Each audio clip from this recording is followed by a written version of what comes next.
I am joined by Robert Griffin III, James White, Field Yates Meanakeims. All right, so first play we're going to look at 2nd and 2, one of the Patriots' first offensive plays.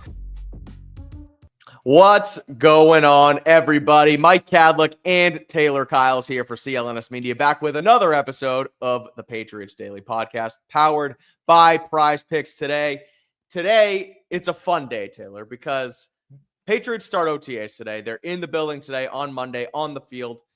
We can't see that just yet, but tomorrow, Tuesday, is the first open OTA to the media for the Patriots. So myself and Taylor will be down there with full coverage on CLNS. So what we're going to do today is essentially preview what we're looking for in these offseason practices. Now, on that, it's, as we know, and we look at the trenches, we look at running backs. Like those are hard to gauge in OTAs because they're minimal contact, minimal paths. We'll get into all that. But kind of looking big picture, what we're going to watch tomorrow as the Patriots begin their offseason program. Because football is here, and the calendar is slowly turning. We're going to get there. It's training camp is just around the corner.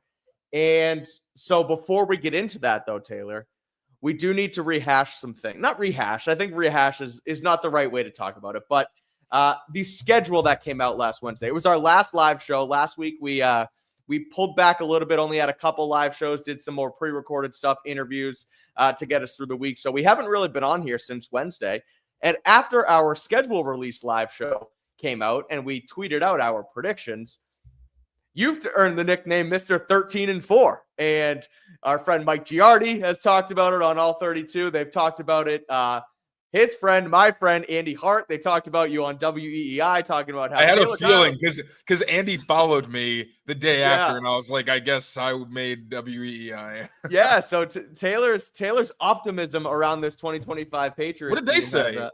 Has made just, I think Andy had him at 8 or 9 wins. Fitzy had him at 10 wins, and he was like, he goes, my good friend Taylor Kyles over at CLNS Media has them at a whopping 13 wins. And so you have, for better or for worse, become the butt of this optimistic Patriots joke, but unfamiliar territory for me. Yeah, right. And so let's talk about it a little bit because, and I'll give the floor to you. You also wrote about this a little bit more on clnsmedia.com. So if we don't get to all of it here, everyone make sure you go check it out on the site as well, where there seems to be there is a difference between predicting wins and predicting winnable games. And as we went through the schedule, if you watched the full show and didn't just see my semi out of context tweet on win-loss, Taylor's essential argument was that there are 13 winnable games on this schedule and that the Patriots should, as we've said all offseason,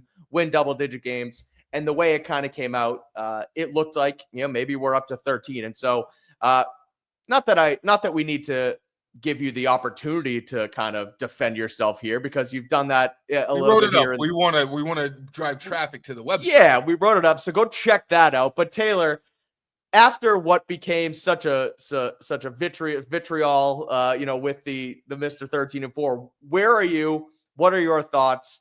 Because again, I still think you believe that there are a ton of winnable games on the schedule and the Patriots have done enough to really turn this thing around. But where are you after the week that was a 13 and 4 Patriots 2025 season?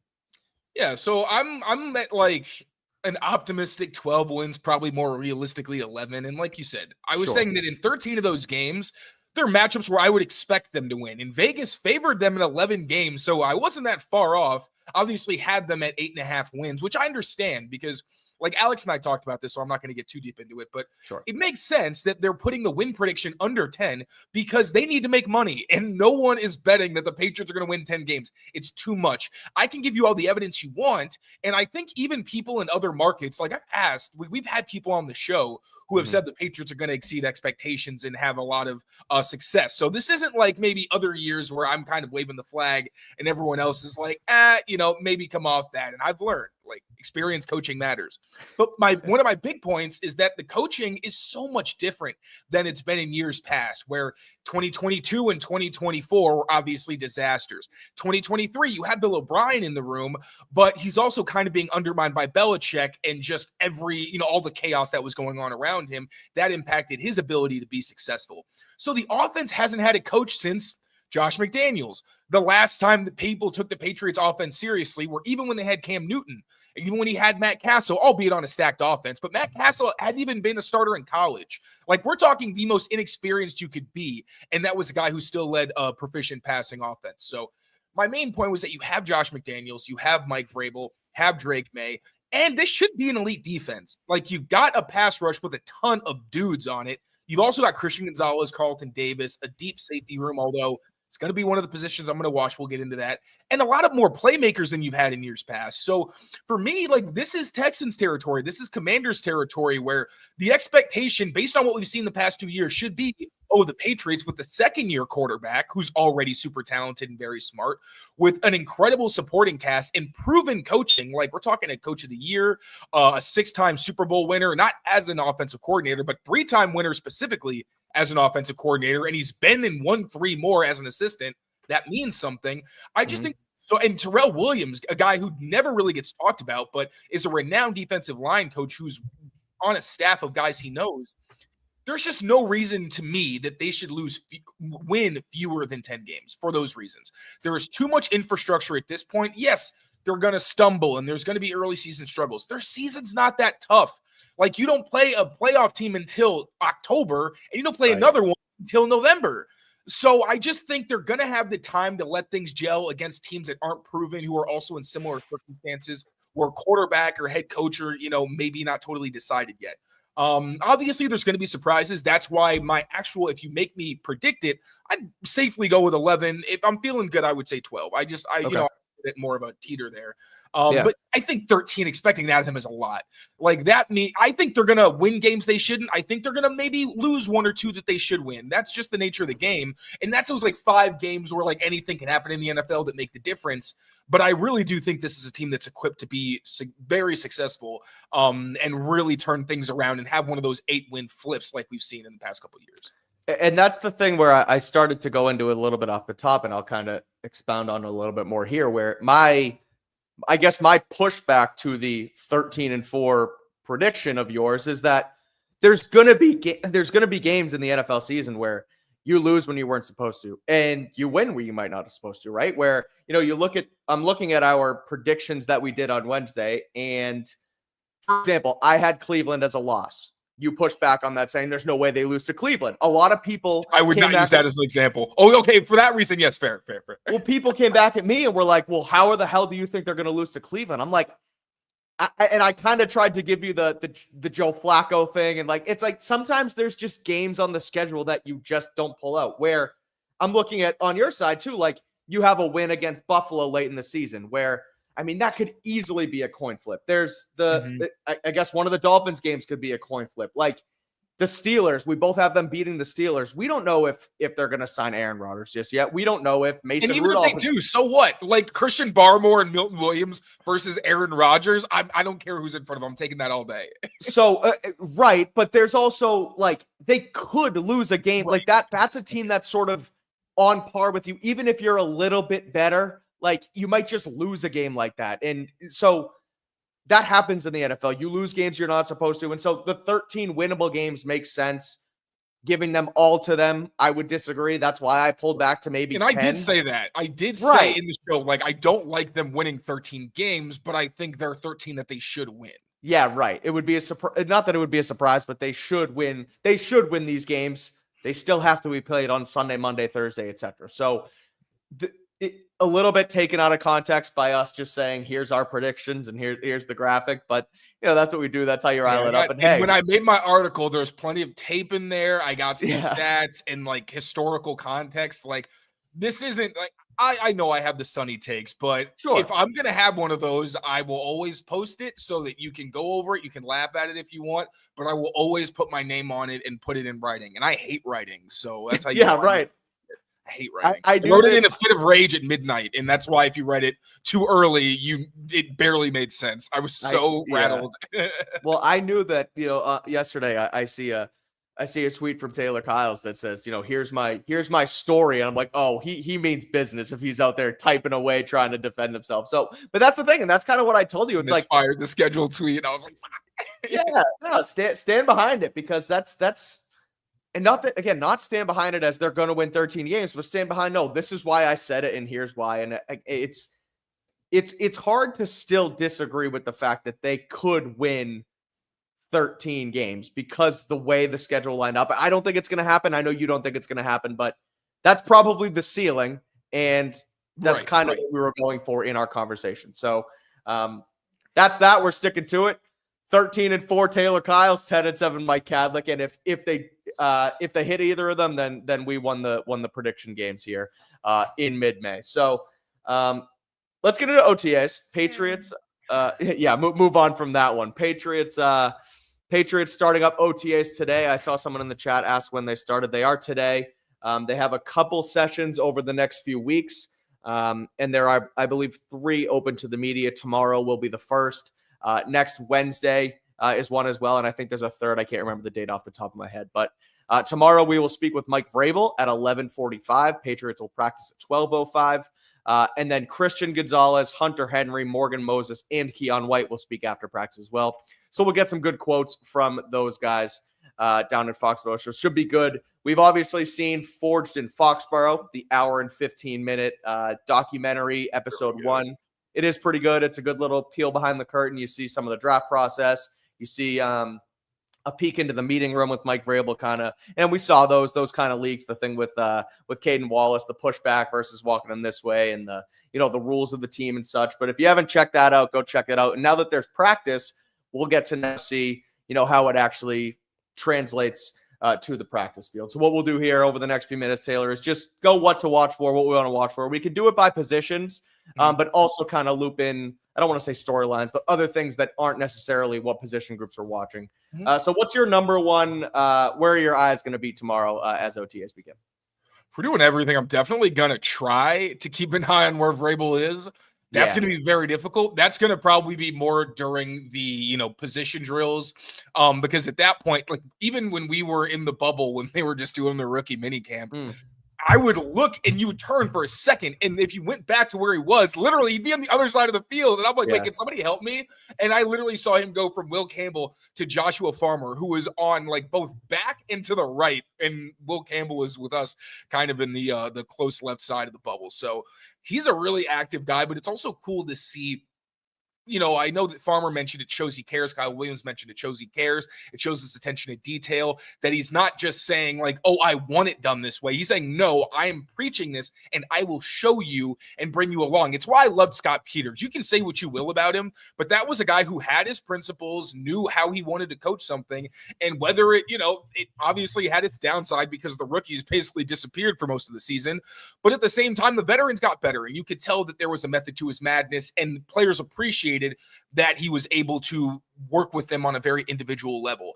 And there's so much infrastructure, it feels like, on this team in terms of, like, I know he mentioned levels of contact in his introductory speech. And like the offensive line is a great example of that. One of the reasons I'm optimistic about this team is, when I'm looking back to 2021 and what they were able to do with Mac Jones, that was honestly also watching Mac Jones after seeing Drake May and kind of having the fog clear a little bit and what a quarterback can do. Man, I'm embarrassed by a lot of those.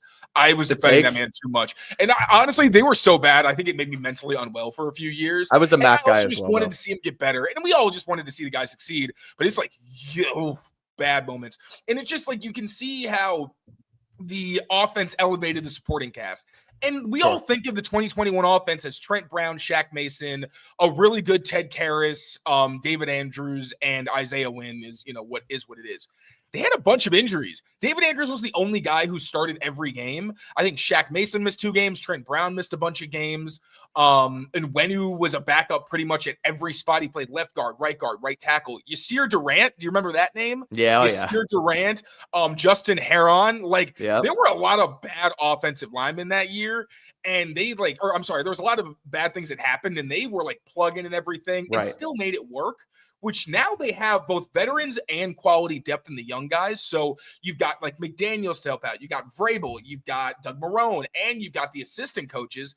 It's just, I've kind of gone off tangent here, just talking about the staff he's built. But in that, like, Vrabel is the queen, where he moves around the board, and if there's a position that he feels like could use a little bit more coaching, and think of what that does in the season, right? I'm getting ahead of myself, but it's a fun conversation.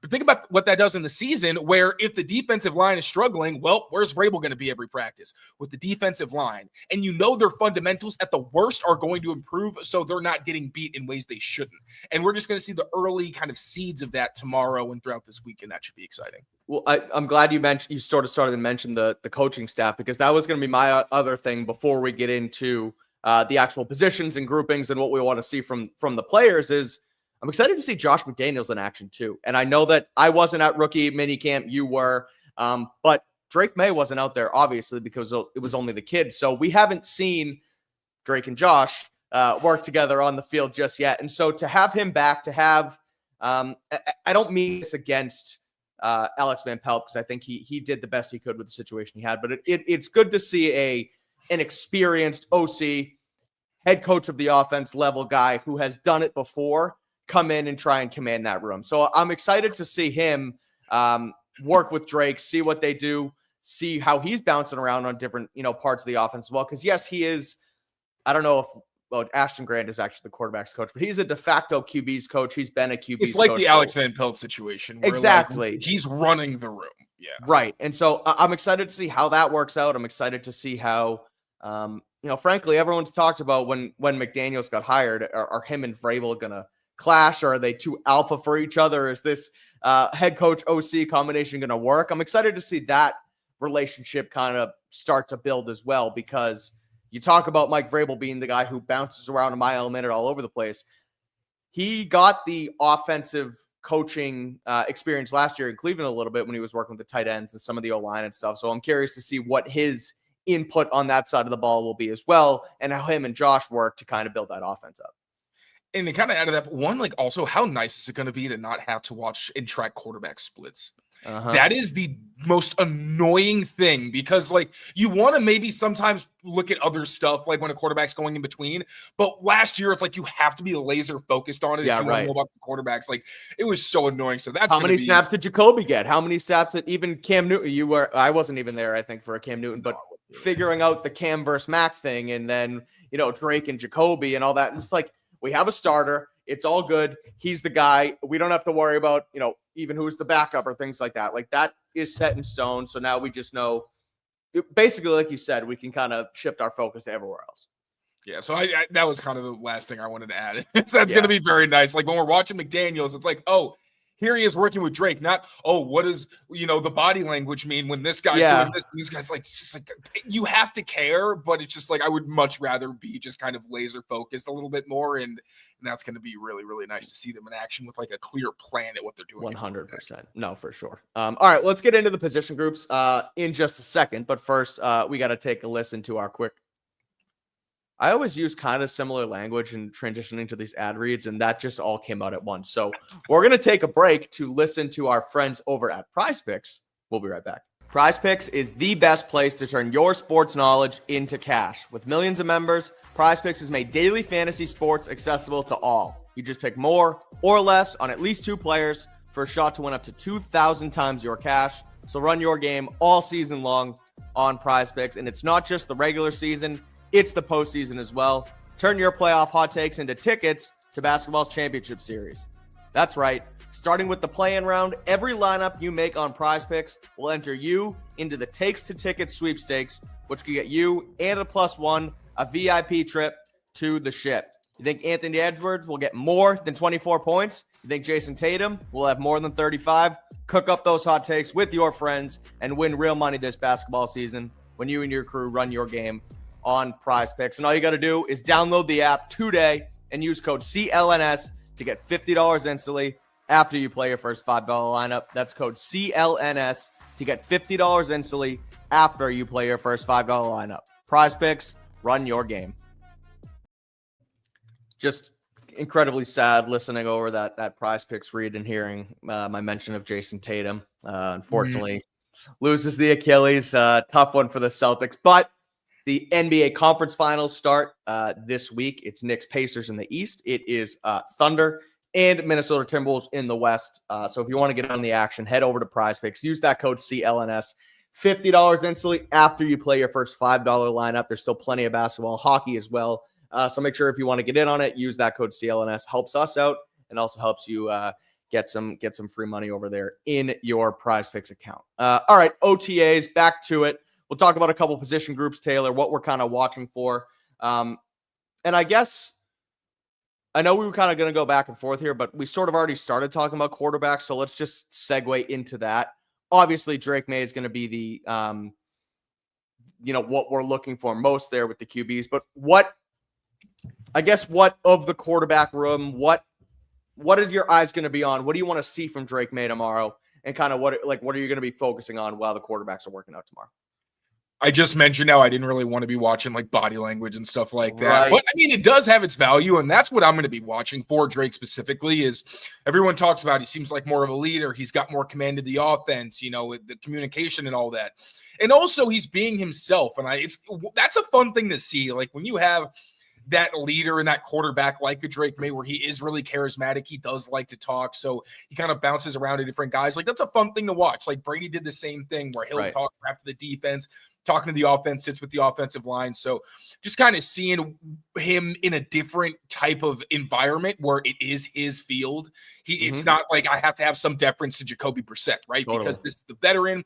He is still seen as a leader on this team in some capacity. I can't just be walking around like I'm the head honcho as much as Jacoby would tell him like, hey, this is your team. Like, yeah, sure. But there's only so much you can really do, right? And you're a rookie. So there's things you don't know. There's a level of familiarity and just kind of getting that away time at the end of the season and recalibrating and then coming back. It's a totally different vibe, right? So I'm looking forward to doing that honestly tomorrow at OTAs. Kind of like getting back in the vibe of things like school. But yeah, just seeing how Drake is and also how he's commanding the offense. Is he making all these checks like what we saw with Mac Jones, where it was like, that dude is running everything. Like he's seeing the defense, he's making adjustments and all that. So just how much command he has on the field, both when he's running plays and when he's on the sideline and kind of just interacting with coaches and players.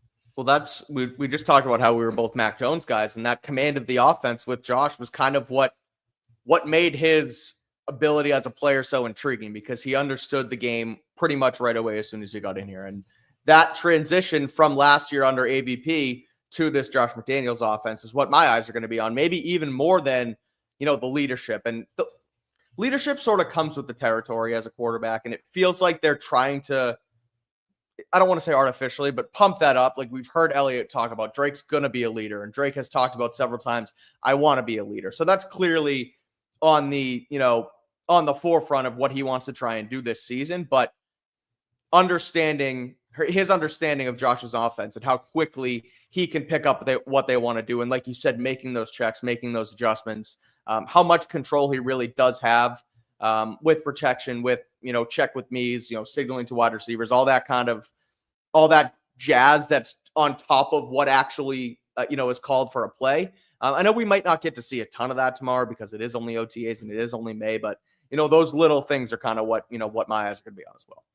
I also wonder, I'm going to be looking for, and I know they're going to be trying to work different things, so this isn't going to mean anything, but I will be curious to see how often they also push the ball down the field. Like, is he going to the backside, like the isolated receiver, where, one things we're going to be looking for is trying to find the most interesting matchup when receivers are on the field relative to where the defense is, and being like, okay, if Kyle Williams is in the slot, our alarm goes off in your head. He's probably going to throw to Kyle Williams. Is he going to be going to that vertical option consistently? Like I wrote the whole piece on it where Josh will put alerts in the offense where if he has a vertical winner, he'll give that guy opportunities, even if it's a quick throw where usually Mac would throw a stick to Hunter Henry. Well, no, Drake is going to throw the fade to Kyle Williams and put air on it. So what would have been like a 7-yard gain is a 40-yard field flipping play. And when you watch the Raiders tape, like you see, and you always see it when Josh has vertical threats, like he wants to go deep. And the Raiders with Devontae Adams, didn't matter if it was Aiden O'Connell, it didn't matter if it was Jimmy Garoppolo, Jared Stidham, Derek Carr. like they were trying to get Devontae Adams the ball downfield because it was almost an automatic conversion. So I want to see if we see that version of the offense where it's like, hey, keep going to that guy who we know can win deep, or if they're trying to maybe say early on, let's just do the kind of check down stuff. I don't know how exactly that's gonna go, and I'm sure it'll change. Like one day doesn't mean that much, but I'm looking forward to seeing that more aggression now that he has the quarterback who can do so many different things. And this is what we see tomorrow is going to kind of give us a blueprint of what we then want to look for next Wednesday, right? Because we don't know how they're going to come out tomorrow and what the practice structure is going to look like and what they'll show us versus what they'll save and all that kind of stuff. But on that, and you mentioned Drake and you mentioned Kyle Williams, the wide receivers, I'm curious what you're going to be looking for as far as that position, what has to do with that position, where first and foremost is Stephon Diggs on the field. How does his knee look? I think that's going to be something that everyone's going to be watching for. But my thing sort of is those wide receiver pairings or groupings rather, where, how much 11, how much 12 do they play? Who is the the slot receiver versus who is playing on the outside, Z, X, etc. All those combinations and who fits in with who and who is sort of the May starters versus backups and how the depth chart is shaking out so far right now. Like we can only glean so much when we see the photos that get posted to Patriots.com where, Kayshon Boutte's on the field with with Demario Douglas and Drake May. So does that mean that he is right now their starting X or, how those are going to play out? So I'm curious to see what with my freaking little microscope trying to see. Like I know there was a Boutte, Kendrick Bourne and pop grouping. So I'm guessing those are the starters. So, okay. Kayshon Boutte is a guy that I know I've gotten some crap because I've not really acknowledged him. I just think there's so many players on the depth chart now that his skill set starts to get kind of exposed, but it looks like he's getting the opportunity to be the top guy over a Kyle Williams or a Mac Hollins. Yeah. And so those pairings, groupings are what I'll be looking for, but anything more specifically, not just starter, backup, why is this guy playing here? Who's this, that? Like, what are you going to be looking for from the pass catchers on field, what they can kind of bring to the table as these practices start? I want to see how involved Jalen Polk is, because if this was a Vrabel regime second round pick, like that guy would be in the rotation. But on my depth chart, I've got him as the third string Z behind Mac Hollins and Kendrick Bourne. So he's behind two veterans. It would make sense to try to get him rotated in, but it's also so early. Like a lot of I want to try not to get too far ahead of myself with anything I say, because, I go off on tangents, and a lot of, what we're going to learn is going to happen, not even just in OTAs. This is literally just, actually, that's kind of an overarching idea that OTAs really is more about like where guys are on the depth chart right now. Sure. Because yes, we want to know, it was Drake May throwing to a certain guy a ton of times. That's significant that he has a comfort with a guy. But what these guys do in shorts and t-shirts don't really matter. But we're going to be able to compare by the time we get to training camp, this guy is starting with Leighton Robinson, or I'm sorry, Darian Lowe. When he started, it was that was very different because he hadn't done it throughout OTAs and early on in training camp. But Tyquan Thornton is involved in that too. Tyquan was always the starting or a starting receiver at this point in camp. And because it was just shorts and t-shirts, he would blaze by guys and make a nice catch. And he was a top target because he could win, 7-on-7 reps and do it pretty good. So, his stock would slowly start to fall, frankly, after this time of year. So it's good information we can gather, but it's obviously not the end all be all because it's only in the middle of May. But, that's just kind of another example of a guy who, was sort of an OTA darling, if you will. And I feel like the momentum also does matter. If you have a strong spring and you can carry that into the summer, and then that's where you can see, I think the veterans, other than Will Campbell, are going to get deference and they're going to be the ones that start. But then in the summer, that could be very different if a guy does produce really well. And then it's just all right, you're getting opportunities. Even yes, it's shirts and a t-shirt, but you were beating guys. So we want to get another look at you. So that's really what I want to see from the receivers, is how involved Jalen Polk is, because you'd expect that Kyle Williams would be probably the second string X. In my depth chart, I have the second. So the way I have it is the starters are Kayshon Boutte, Kendrick Bourne, and Demario Douglas.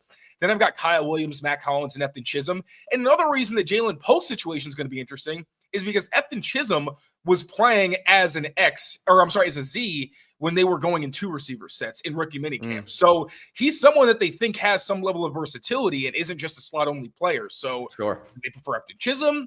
Do they want to try to see what Polk has? That's going to be fascinating. And then obviously Javon Baker. I think he's going to be the third string X, but You know, are guys throwing to him? Is he catching it? Again, like building momentum, this is when it happens. If we're through OTAs and we haven't heard Jaywan Baker's name, that's bad. And there's a chance that maybe they try to move him so they can get somebody who's more competitive on the roster or what have you. Like that's extreme. But, you know, just the young receivers, there's a lot more competition than there was last year. So even the guys that were picked with relatively decent slots, you know, their spots aren't safe and neither are the rules. All right, let's wrap up the offense here before we quickly touch on kind of what we want to look at on defense tomorrow as Patriots OTAs continue on. I see someone in the chat asked OTAs started today. They did start today. Not open to the media, but tomorrow will be. So that's why we're previewing tomorrow's practice. We'll be there for CLNS, so make sure you keep it here. I do want to also add that, you know, obviously, as you guys know, this podcast is presented by the CLNS Media Network. Make sure you rate, review, and subscribe here to Patriots Press Pass. It's not just Patriots Daily here. It's Patriots Beat, Greg Bedard Patriots Podcast, Pat's Interference, all 32, and plenty more here. And we're here every day on Patriots Daily too. So if you are just tuning in for the first time, if you're just checking us out here, stay with us, hang out, and subscribe to Patriots Press Pass where you can get all your Patriots coverage across the board here. So on that note, like I said, we will let's wrap up the offense. Obviously, we have offensive line, super interesting. I think running back is another one that, again, that you're not going to see whose skill set necessarily shines because, you know, you're not in pads, you're not able to, you know, figure out is he hitting this hole, you know, better, worse, etc. But you start to see rotations, and you know, frankly, where Travion Henderson is this early in the rotation, combined with Ramondre Stevenson, Antonio Gibson, Lane Larison as well, will be someone who we want to look at and see what kind of reps he gets with the running backs. But your thoughts on that position, as well as offensive line, we can kind of put 2 and 1 there because it's 2 positions where you don't get to see a ton of on-field stuff, but you do get to find out who's playing with who's getting paired with who. And I guess, you know, who feels comfortable where and whatnot.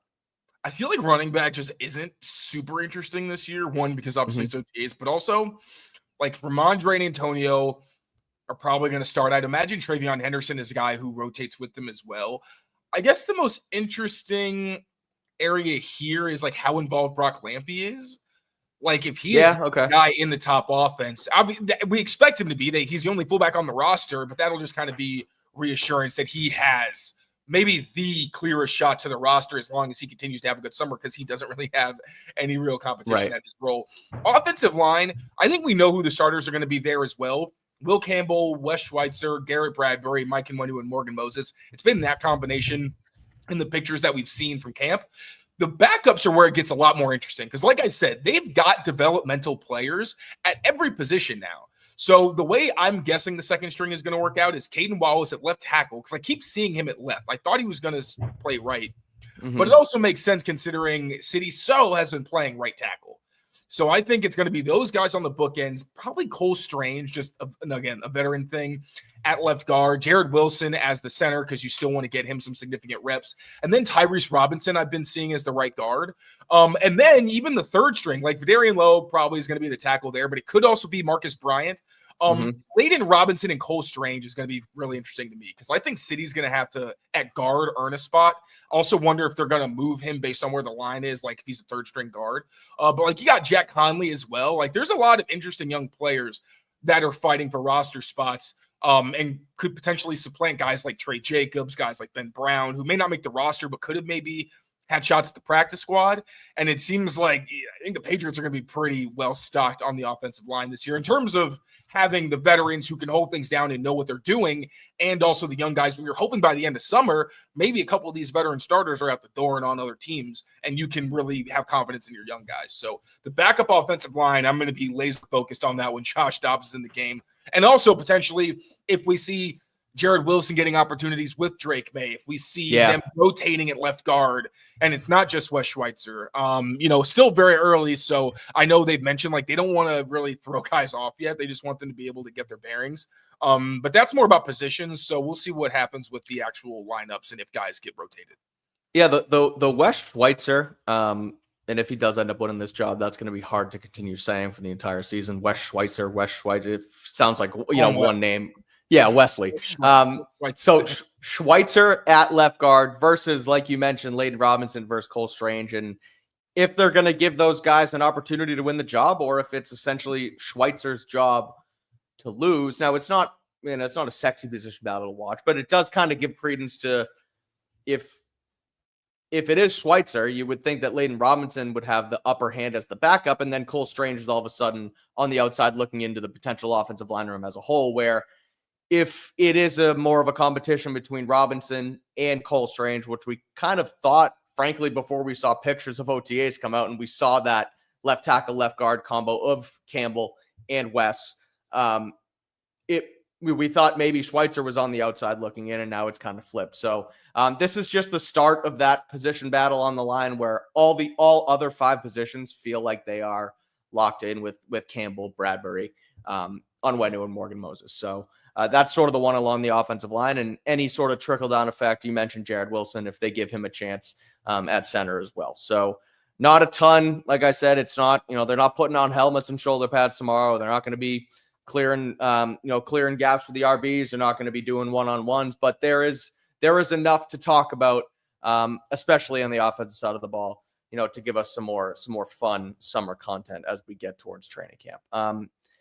With this Patriots team, Taylor, I feel like it is the most intrigue is on the offensive side of the ball because it's, such, I don't want to say a mystery, but the changing-ish wide receiver room, Will Campbell being there, Drake May as the starting quarterback in year 2, Josh McDaniels coming on board. But there's stuff to look at, on the defensive side of the football as well. Christian Barmore says he's cleared to play, so that'll be interesting to see what they do along the defensive front. But in general, corner, secondary, front 7, back 7, what are you looking for on defense? We'll kind of wrap it up here with the defensive side of the ball. What are you going to be watching tomorrow at OTAs?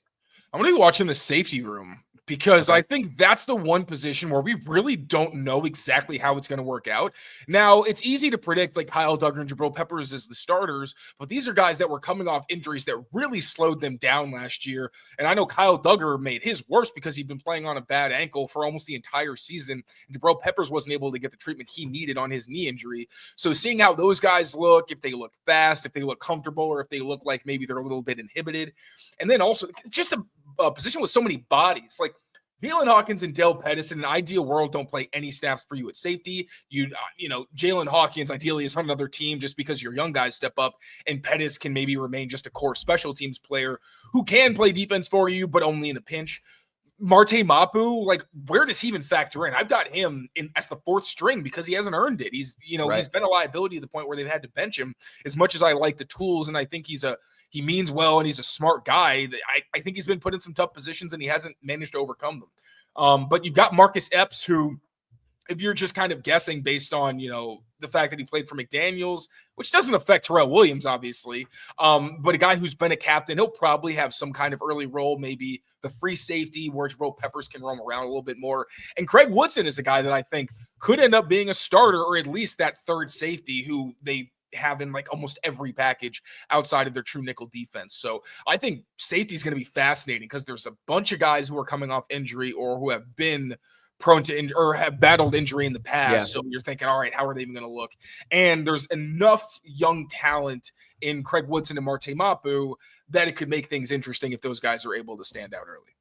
Yeah, the other one there for me is linebacker. We talked about it when we did our way too early roster projection, where Robert Spillane, Jack Gibbons, Monty Rice could factor into the room as well. He's a guy who was with Tennessee a few years back with Mike Vrabel. Where is Jelani Tavai's role? Johnny Tavai, his role in this defense. I know that he's sort of become public enemy number 1 within the fan base, but he wasn't released. He was not.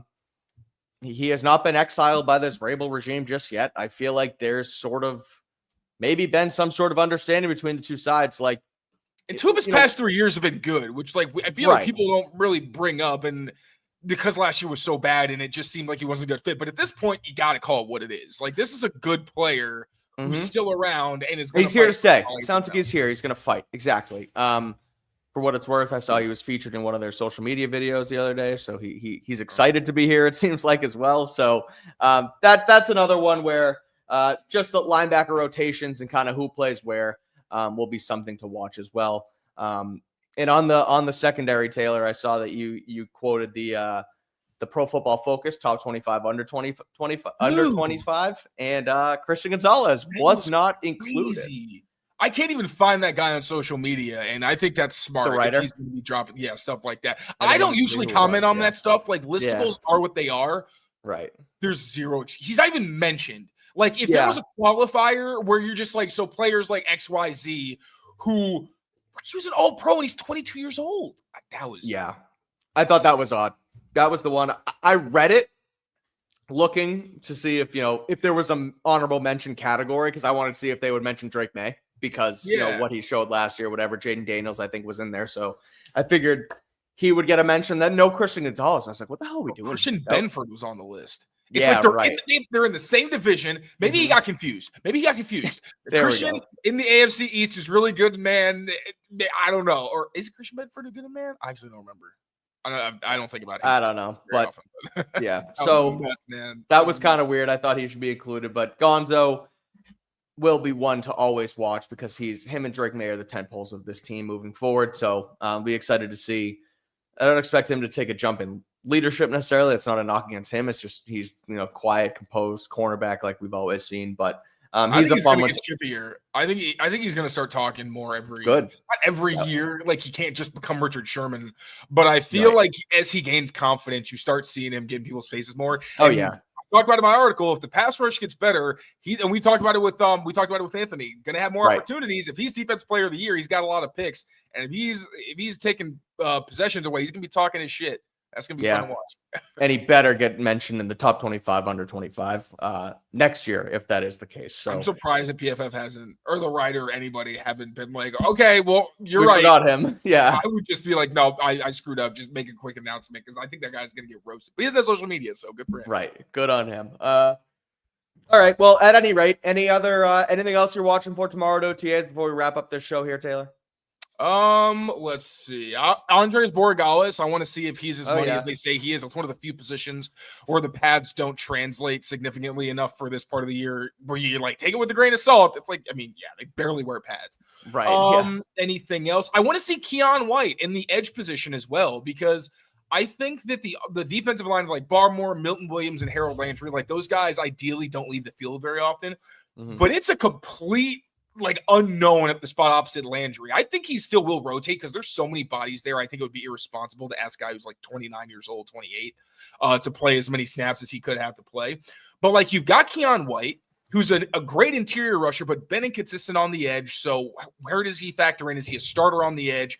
You've also got Anthony Jennings and Calebon Chason, where it's like, okay, is Anthony Jennings a guy on early downs, and then it's Chason in pass rush situations? You got Swinson, who I don't see how you keep him out at this point, probably, but he's going to factor in pass situations. And Elijah Ponder. I think Swinson and Ponder are both guys that Swinson is almost definitely going to make the roster, but Ponder, I made the case that he could make the roster, and if he does make the roster, he'd be a contributor, because, they'd have to do something with him. So it's a very, very interesting situation at the edge spot opposite Harold Landry. So I want to see how that rotation works. And also whole weak side of the defense. Weak side linebacker too. Is it Ellis? Is it Jelani Tavai? Is it Jack Gibbons? We have no idea. All we know is that Robert Spillane is never coming off the field. Exactly.